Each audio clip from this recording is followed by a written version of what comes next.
여러분, 가을 하면 무엇이 떠오르십니까? 가을은 추수의 계절입니다. 모르셨나요? 농부가 한 해 동안 땀과 기다림 끝에 마침내 결실을 거두는 때입니다. 추수의 계절에 우리는 룻기를 통해 특별한 영적 여정을 시작하려고 합니다. 룻기는 추수철을 배경으로 평범한 일상 속에서 보이지 않게 일하시는 하나님을 만날 수 있게 됩니다. 오늘부터 우리는 가을의 영성이라는 주제로 룻기를 따라 깊이 살펴보도록 합니다. 인생을 살다 보면 가끔씩 우리의 현실이 텅 비고 절망스러울 때가 있습니다. 하지만 그 가운데 하나님의 추수는 이미 시작되었습니다. 룻기가 그 사실을 보여줍니다. 그리고 그 여정의 끝에서 우리는 놀라운 구속의 열매, 다윗 왕으로 더 나아가 메시아 예수 그리스도로 이어지는 하나님의 크신 구원 계획을 볼 수 있게 됩니다. 기대가 되십니까? 먼저 룻기의 배경입니다. 배경은 사사시대라고 합니다. 사사시대, 사람마다 자기 소견에 옳은 대로 행했던 암흑과 무질서, 부도덕, 영적 혼란의 시기였습니다. 그래서 1절에 사사들이 치리하였던 때라는 말에선 많은 의미가 함축되어 있습니다. 그 시기가 정치적인 위기요, 도덕적 위기요, 영적 위기 상황이었음을 담겨 있습니다. 사사시대는 하나님을 참되게 섬기는 지도자가 참 희귀하던 시대였습니다. 참 안타까운 사실입니다. 그런데 거기에 1절에 그 땅에 흉년이 드니라 라고 합니다. 정치적 혼란 가운데 경제적 어려움까지 더해집니다. 인생에는 왜 이렇게 어려움이 겹겹이 쌓일까요? 지금 베들레헴에 닥친 흉년이 그런 삶의 무게를 보여주는 듯 합니다. 베들레헴은 히브리어도 베이트레헴입니다. 즉 번역하면 빵집이라고 합니다. 또 우리에게는 떡집이라 하면 더 와닿지 않을까 싶습니다. 왜 이런 이름으로 불려졌을까요? 보리와 밀, 올리브와 아몬드, 포도 등등 풍성하게 자라난 최고의 곡창지대였습니다. 그런데 상상할 수 없는 일이 일어났습니다. 그 풍요로운 베들레헴에, 그 떡집에, 그 빵집에 흉년이 든 것입니다. 얼마나 아이러니한 상황입니까? 이러한 모습은 우리 인생에서도 그대로 경험하는 일입니다. 우리에게도 예상하지 못한 일들이 찾아옵니다. 잔잔하던 삶에 폭풍이 몰아칩니다.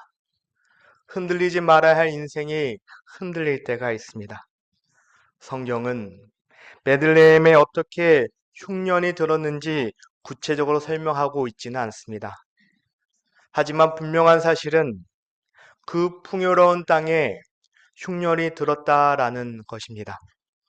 풍요롭다라고 여겼던 곳에 기근이 왔습니다. 굳건하다고 믿었던 그 터전이 흔들리고 있습니다. 사람들은 얼마나 큰 혼란과 절망 속에 있었을까요? 과연 이 모든 일이 우연일까요? 우리는 룻기를 읽다 보면 발견하는 한 가지 중요한 진리가 있습니다. 그 어떤 일도 우연히 일어나지 않는다는 사실입니다. 그렇습니다. 우리의 삶에서도 우연히 일어나는 일은 하나도 없습니다. 비록 우리가 그 모든 것을 이해하기에는 한계가 있을지라도 모든 일 뒤에는 하나님의 섭리가 있습니다. 사랑하는 성도 여러분, 이 가을의 룻기를 통해 하나님의 그 섭리와 일하심에 대한 우리의 확신이 더욱 굳건해지기를 소망합니다. 1절 후반부를 보면 모압 지방에 가서 거류하였다라고 기록되고 있습니다. 여기서 거류하였다라는 말에 주목해야 합니다. 이는 영구적인 이주가 아닙니다. 일시적인 체류를 의미합니다. 즉 엘리멜렉의 가족이 모압으로 향한 것은 잠시 기근을 피하기 위해서 임시 방편으로 그것을 향한 것을 의미합니다. 흉년은 단순한 불편함이 아닙니다. 그들의 생존과 직결된 큰 문제입니다.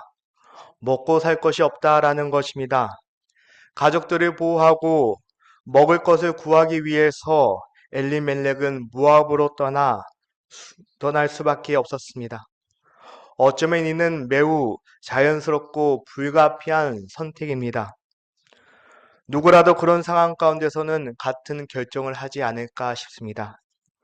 그런데 이 절을 보면 그들이 모압 지방에 들어가서 거기 살더니라고 합니다. 주목할 점이 있습니다. 1절의 거류에서 2절은 거기 살더니로 바뀌었습니다. 비자를 받았는데 이제는 영주권을 받았습니다. 시민권을 받았다라는 것은 말하고 있습니다. 잠시 머물 계획했던 것이 정착으로 변하게 되는 것을 볼 수 있습니다. 그런데 성경은 중요한 사실을 침묵으로 말해 줍니다. 엘리멜렉 가족이 이주를 결정할 때 하나님의 뜻을 구했는지에 대해서 어떠한 언급도 하고 있지 않습니다. 그들이 향한 곳은 어디입니까? 모압, 이방 땅입니다. 하나님의 백성이 하나님의 섬기는 땅 베들레헴을 떠나 이방 사회로 이주하였습니다. 이사가였습니다. 생존이라는 절박함 앞에서 그들은 하나님보다 더 현실적인 해결책을 먼저 선택한 듯 합니다. 고대 사회에서 고향을 떠난다는 것은 단순히 이사하는 것, 이주하는 것을 의미하지 않습니다. 그것은 신앙 공동체를 떠나는 것이며 곧 하나님을 예배하는 환경에서 벗어나는 것을 의미합니다. 그렇기에 우리에게 익숙한 아브라함은 그 떠남에 먼저 하나님의 뜻을 구하고 그분의 인도하심을 받은 것이 아닌가 합니다. 베들레헴을 떠난다는 것, 그것은 달리 표현하면 하나님의 통치권을 벗어나는 시도가 아닌가 싶습니다. 지금 그들에게는 하나님보다 생존이 우선순위인 듯 합니다. 우리의 삶에서도 하나님부터 멀어지는 일은 항상 미묘하게 시작됩니다. 처음에는 그 차이가 없어 보입니다. 잠깐만, 이번 한 번만 이런 생각으로 합니다. 하지만 어느새 돌아보면 돌이킬 수 없이 멀리 온 것을 볼 수 있습니다.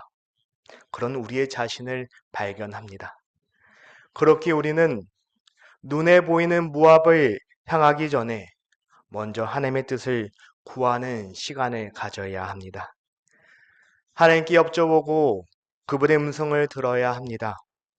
그때 하나님이 얼마나 놀라운 은혜를 베풀어 주실지는 간구하기 전까지는 알 수 없습니다. 광야에서 만나와 메추라기를 제공하신 분이 누구십니까? 그곳에 어떻게 만나가 있었고 메추라기가 있었습니까? 그분이 바로 우리 하나님이십니다. 다시 본문으로 돌아와서 나오미의 가족은 모압 사회에 자연스럽게 적응해 나갑니다. 새로운 환경에 적용하는 것은 당연한 일입니다. 하지만 그들의 선택이 나중에 어떠한 후유증을 가져올지는 아무도 알 수 없습니다. 이 부분에서 우리는 중요한 메시지를 발견할 수 있습니다. 어느 학자가 말한 것처럼 인생은 B와 D 사이의 C라고 합니다. 알파벳을 말하는 것이 아닙니다. B, birth, 출생입니다.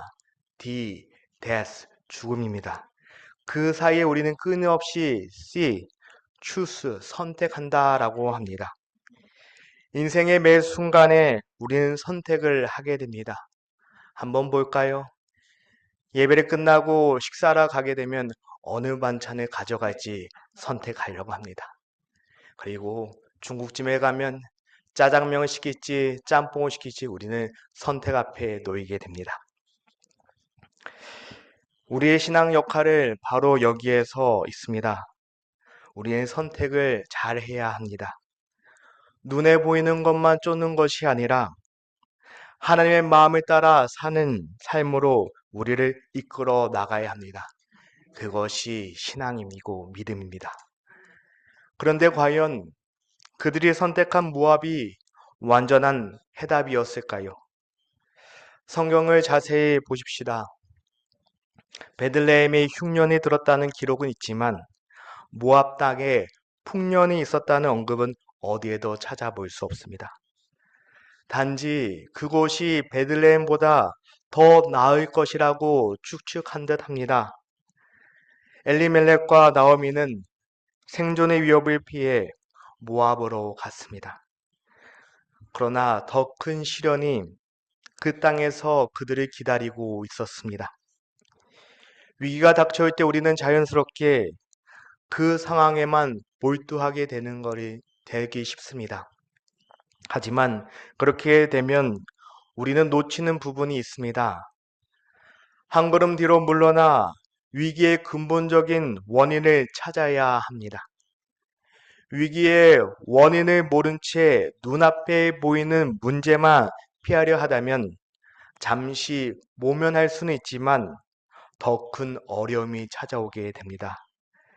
그렇다면 이 롯기에 나타난 위기의 진짜 원인은 무엇일까요? 베들레헴의 흉년 자체가 아닙니다. 바로 사사시대라는 시대적 배경입니다. 영적으로 어두운 시대, 하나님과 멀어지는 삶, 그것이 모든 위기의 뿌리인 듯 합니다. 하나님과의 관계가 문제의 핵심인 듯 합니다. 하나님을 등지고 하나님과의 관계에 균열이 생길 때 우리에게 위기가 찾아옵니다. 엘리멜렉 가정이 살던 사사시대 자체가 이미 위기 가운데 있었습니다.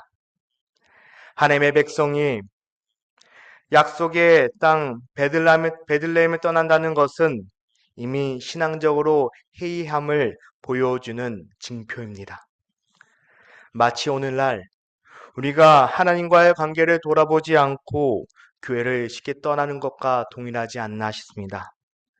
환경을 탓하기 전에 먼저 나와 하나님과 관계는 어떠한지 돌아봐야 한다는 것을 말하는 듯 합니다. 나오미의 남편 이름은 엘리멜렉이라고 하였습니다. 그러면 그 이름의 뜻은 무엇입니까? 나의 하나님은 왕이시다.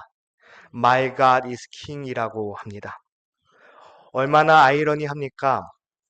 그 아름다운 이름을 가진 그가 정작 그 이름에 맞지 않은 선택을 한 것을 봅니다. 물론 이런 실수는 누구나 범할 수 있습니다. 중요한 것은 언제 이런 일이 일어나느냐입니다. 바로 하나님과 나의 관계가 멀어졌을 때입니다. 그때 분별력이 떨어집니다. 매일 자신의 이름을 들으며 하나님은 나의 왕이시다 라고 고백했을 때는 그런 결정을 하지 않았을 수도 있습니다. 하지만 하나님과 관계가 멀어졌을 때 영적으로 둔해지면 그 고백마저 나의 이름의 뜻마저 잊어버리게 됩니다. 그래서 지혜로운 선택을 할 수 없게 됩니다. 가장으로서 어쩌면 엘리멜렉의 판단은 현명해 보일 수 있습니다. 하지만 이런 질문을 던져봅니다. 하나님께 먼저 여쭤보았다면 어땠을까? 라고 물어보게 됩니다. 그렇다면 그는 모압으로 갔었을까? 3절입니다. 나오미의 남편 엘리멜렉이 죽고 나오미와 그의 두 아들이 남았으며 흉년이라는 위기를 피해 그 문제를 피해 모압으로 온 그들입니다. 하지만 그들의 삶은 나아지지 않았습니다. 오히려 더 큰 비극이 기다리고 있습니다. 정착했던 모압 땅에 사랑하는 남편 엘리멜렉이 먼저 떠납니다. 가장이 죽었습니다. 그곳은 고국이 아닌 이방 땅에서 일어난 일입니다. 한 가정에서 이보다 더 큰 절망이 있을까요? 흉년을 피해 왔는데, 조금 먹고 살기 위해서 왔는데 남편을, 가장을 잃어버리게 됩니다. 생계를 책임지던 남편이자 아버지가 먼저 세상을 떠나게 됩니다. 베들레헴에서 기근을 피하려 했던 선택이 결국 더 깊은 고통으로 이어지는 것을 볼 수 있습니다. 4절입니다. 그들은 모압 여자 중에서 그들의 아내를 맞이하였는데, 이 구절을 통해 우리는 한 어머니의 처절한 삶을 엿볼 수 있습니다. 낯선 이방 땅에서 남편을 잃은 절망적인 상황에서도 나오미는 두 아들을 악착같이 키운 듯 합니다. 마치 이민 온 우리 어머니의 모습과 닮은 듯 합니다. 언어도 통하지 않는 낯선 땅에서 오직 자녀의 미래를 위해서 온갖 어려움과 고통을 감수하며 잘 키운 그 모습을 봅니다. 그리고 마침내 두 아들은 결혼을 하게 됩니다. 오르바와 롯이라는 며느리를 얻었습니다. 아들들의 행복한 모습을 보고 나오미의 삶이 다시 기쁨과 희망으로 가득 찬 듯 합니다. 그렇게 10년이라는 시간이 흘렀습니다. 길고도 짧은 시간, 참 행복한 시간이었을 거 합니다. 절망의 밑바닥에서 피어난 작은 행복이었습니다. 아스팔트를 뚫고 나온 한 잡초인 듯 합니다. 그 삶 얼마나 행복했을까요? 5절입니다. 말론과 기럨 두 사람이 다 죽고 그 여인은 두 아들과 남편의 뒤에 남았더라. 하지만 나오미에게 상상하지 못할 비극이 또 한 번 닥치게 됩니다. 두 아들이 어느 날 갑자기 세상을 떠났습니다. 이제서야 삶에 한 줄기 빛이나 싶었는데 다시 더 깊은 어둠을 경험하게 됩니다. 이방 땅에서 홀로 남겨진 나오미, 참으로 기막힌 운명을 맞이한 듯 합니다. 인생을 살다 보면 더 내려갈 곳이 없다라고 싶을 만큼 바닥을 칠 때가 있습니다. 여러분 그런 일을 경험하셨습니까? 저도 이 젊은 나이에 몇 번 경험하였습니다. 언제인지는 안 알려줄 것입니다. 집안의 남자들이 모두 떠나고 세 여자만 남았습니다. 그 사회에서 가문의 대를 잇고 생계를 책임지는 것은 남자들의 몫이었습니다. 이제 그 모든 것을 잃어버린 듯 합니다. 롯기는 이렇게 나오미와 두 며느리가 맞닥뜨린 절망으로 시작합니다. 처음 베들레헴에 떠나 모압으로 갈 때는 얼마나 큰 기대와 꿈을 품었을까요? 새로운 곳에 정착하며 일자리를 찾고 새로운 만남, 결혼과 또 손자, 손녀를 보는 평범한 행복, 누구나 꿈꾸는 소박한 일상이지 않을까 싶습니다. 그러나 현실은 참 참혹합니다. 꿈에 가까워지기는커녕 점점 더 멀어져만 갑니다. 더 나은 삶을 찾아 어렵게 여기까지 왔는데 오히려 이전보다 훨씬 더 절망적인 상황에 내몰린 것을 볼 수 있습니다. 사랑하는 성도 여러분, 룻기를 읽다 보면 낯설지 않게 느껴집니다. 희망을 따라 떠났던 모압에서 나오미의 가장은 참다한 절망을 맞습니다. 베들레헴을 떠날 때 품었던 꿈은 산산이 무너지고 남편과 두 아들을 먼저 보내는 깊은 상실을 경험합니다. 마치 우리의 인생인 듯 합니다. 고통과 고난은 끊임없이 우리를 찾아옵니다. 한두 번의 실패로 끝나면 좋겠지만 삶은 예측할 수도 없이 예기치 못한 일들이 파도처럼 우리에게 밀려옵니다. 희망이 절망으로, 계획이 좌절로 바뀔 때 우리는 나의 삶에 하나님이 계시는지 물어보게 됩니다. 오늘 이 본문에서는 하나님의 이름이 들리지 않습니다. 짙은 어둠만 있습니다. 그러나 성경은 분명히 말합니다. 보이지 않을 때에 그때에도 하나님은 일하신다라는 것입니다.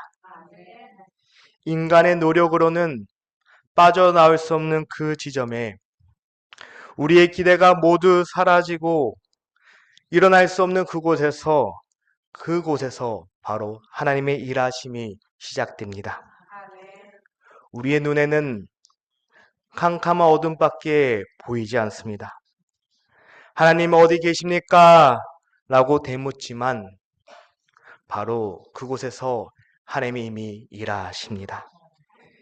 숨이 턱턱 막히는 여정 속에서 끊어지지 않는 가든한 생명의 호흡을 우리가 내쉬면서 우리는 눈으로 하나님을 바라봐야 합니다. 그것이 믿음의 눈입니다. 여러분 혹시 요셉을 기억하십니까?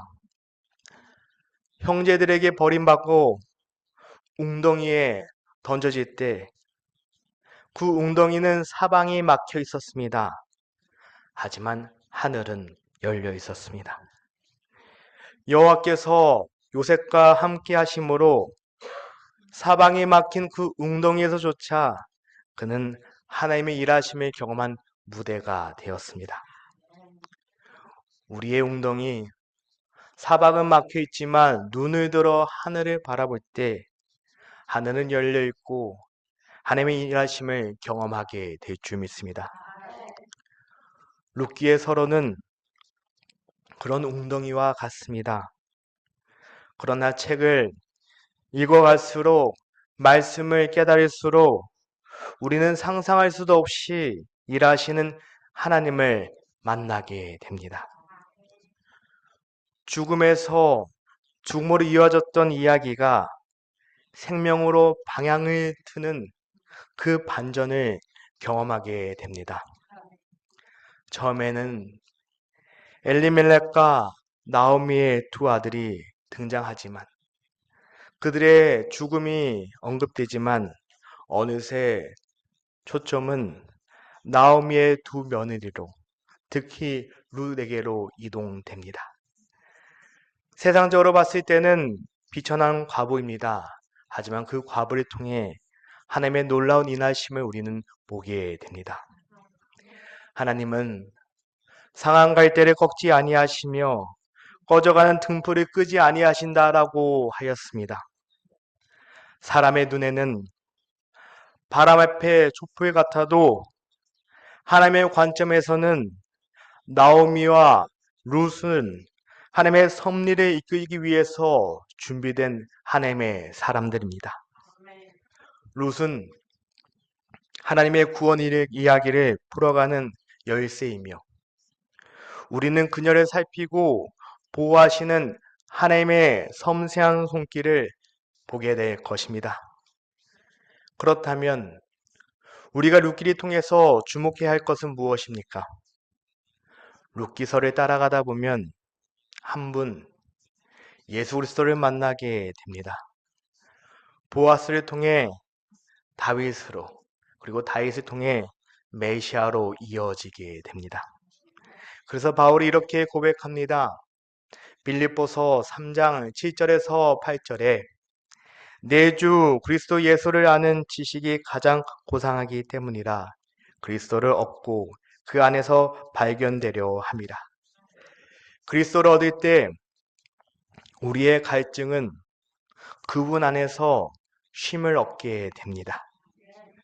결론적으로는 인간의 끝지점에서 그곳에서 좌절의 바닥에서 우리는 하나님의 시작이라는 것을 경험하게 됩니다.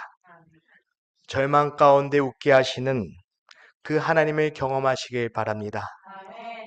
눈에 보이지 않아도 일하시는 하나님, 믿음의 눈으로 그 일하심을 붙일 때 어둠은 통로가 될 것이고 웅덩이는 다시 올라갈 발판이 될 것입니다. 하나님은 우리의 고통 가운데서도 역사하시기에 고난은 고난으로 끝나지 않습니다. 실수와 실패, 연약함 속에서도 하나님의 손길을 거두지 않는 그 섭리를 경험하게 될 것입니다. 이 사실이 우리에게 오늘을 견디고 내일을 소망할 이유요 힘이 되는 것입니다. 사랑하는 성도 여러분, 지금 여러분의 삶에 어떤 어둠이 있습니까? 믿음의 베들레헴에서 흉년을 경험하고 있으십니까? 최선이라고 선택한 모압에서 연이은 상실을 당하고 계십니까? 베들레헴은 다시 풍년을 경험할 것입니다. 나옴의 웃음은 회복될 것입니다. 그리고 그 모든 이야기의 끝에는 우리의 구주 예수 그리스도가 계십니다. 추수의 계절, 이 가을에 룻기를 통해 받은 은혜가 우리의 삶에 열매 맺는 영성으로 자라나시길 바랍니다. 나의 절망이 희망으로 바뀌고 나의 삶의 어두움이 생명으로 변화되며